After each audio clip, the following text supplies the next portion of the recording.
Hello friends, welcome to funds in flux. आज हम आपको बताएंगे कि सेंट्रल बैंक के लेटेस्ट एफडी रेट्स के बारे में।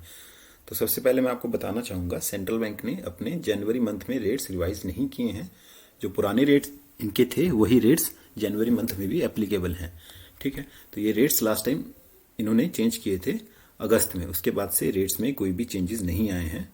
तो आप सेंट्रल बैंक में अगर एफडी करवाना चाहते हैं तो कुछ समय और इंतज़ार कर सकते हैं, ताकि इनके रेट्स जो भी नए रेट्स आए उनका आप बेनिफिट उठा सके। तो सबसे पहले देखिए, यहाँ पे हम देखेंगे मैच्योरिटी पीरियड, फिर देखेंगे जनरल पब्लिक को क्या रेट्स मिल रहे हैं, फिर देखेंगे सीनियर सिटीजन्स को क्या रेट मिल रहे हैं। तो मैच्योरिटी पीरियड मिनिमम है 7 से 14 दिन का। तो यहाँ पे जनरल पब्लिक को 3.5% मिल रहा है और सीनियर सिटीजन को 4% रेट ऑफ इंटरेस्ट मिल रहा है। तो यहाँ पे आप देख रहे हैं कि शुरू से ही सीनियर सिटीजन्स को 0.5% एक्स्ट्रा मिल रहा है। तो अगर कोई सीनियर सिटीजन सेंट्रल बैंक में इन्वेस्टमेंट करना चाहता है एफडी में, तो वो मिनिमम 7 दिन की एफडी पे भी 0.5% एक्स्ट्रा बेनिफिट ले सकता है रेट ऑफ इंटरेस्ट पे। इसके बाद है 15 टू 30 डेज और 31 to 45 days. Rate of interest same है 3.75 और सीनियर्स के लिए 4.25। इसके बाद 46 टू 59 डेज के लिए जनरल पब्लिक को 4% और सीनियर्स को 5.5% रेट ऑफ इंटरेस्ट है। इसके बाद 60 टू 90 डेज के लिए जनरल पब्लिक को 4.25, सीनियर्स को 4.75 रेट ऑफ इंटरेस्ट मिलेगा। नेक्स्ट है 91 टू 179 डेज। यहाँ पे जनरल पब्लिक को 4.5% और सीनियर्स को 5% रेट ऑफ इंटरेस्ट है। Next 180 to 270 days, general public को 5.50 और सीनियर्स के लिए 6% रेट ऑफ इंटरेस्ट है। 271 टू 364, मतलब 1 साल से नीचे वाली एफडी में जनरल पब्लिक को 5.75 और सीनियर्स को 6.25। इसके बाद देखिए 1 year to less than 2 years, मतलब 1 साल और 24 महीने से कम वाली एफडी पे आपको rate of interest general public में मिलेगा 6.75, सीनियर्स में 7.25। 2 year to less than 3 year, यहाँ पे भी रेट ऑफ इंटरेस्ट सेम है जितना 1 साल वाली एफडी पे है, मतलब 1 साल और 2 साल वाली एफडी पे रेट ऑफ इंटरेस्ट आपको मिलेगा 6.75 और सीनियर्स को मिलेगा 7.25। नेक्स्ट है आपका 3 साल से अधिक और 5 साल से कम वाली एफडी पे। यहाँ पे rate of interest general public को 6.5% है और सीनियर्स के लिए 7%। एंड लास्ट है इनका 5 year and above up to 10 year. तो जनरल पब्लिक को 6.25% और सीनियर्स के लिए 6.75%।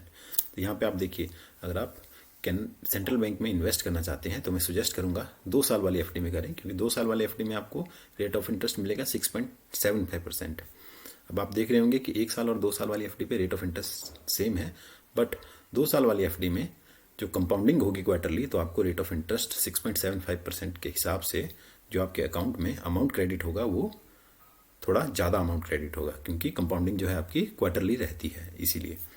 अब सेंट्रल बैंक की कुछ स्पेशल स्कीम्स हैं, उन्हें आप यहाँ पे देखिए। ये रही कैनरा बैंक सेंट्रल बैंक की स्पेशल स्कीम्स। एक है 444 डेज और 999 डेज। 444 डेज वाली में rate of interest general public को 7.10% और सीनियर सिटीजन को 7.60%। और वहीं 999 डेज वाली एफडी में जनरल पब्लिक को 6.5%, सीनियर्स को 7%। ठीक है, तो यहाँ भी मैं आपको सजेस्ट करूंगा कि आप 444 डेज वाली एफडी करवाएं सेंट्रल बैंक में। यहाँ पे आपको सबसे अधिक रेट ऑफ इंटरेस्ट मिलेगा।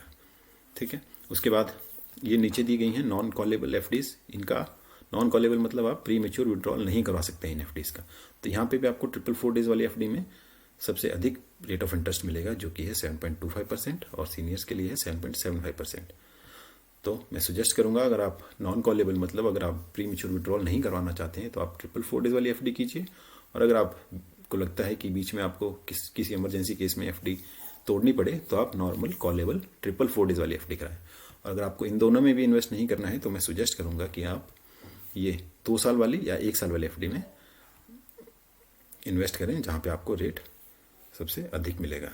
ये रेट्स हैं यहाँ पे देखिए, 1 साल वाली में आपको 6.75 और 2 साल वाली में भी 6.75 रेट्स हैं। ठीक है, इसी तरह एक और इनकी लास्ट स्कीम जो है वो है 777 डेज वाली। तो 777 डेज वाली एफडी में यहाँ पे जनरल पब्लिक को 7% और सीनियर सिटीजन के लिए भी यहाँ पे same he rate of interest है। तो आप समझ गए होंगे कि आपको सेंट्रल बैंक में कितने टाइम के लिए कौन सी एफडी में कितना रेट ऑफ इंटरेस्ट मिल रहा है। आप उसी हिसाब से अपनी इन्वेस्टमेंट सेंट्रल बैंक में कर सकते हैं। Thanks for watching. Please like, share and subscribe.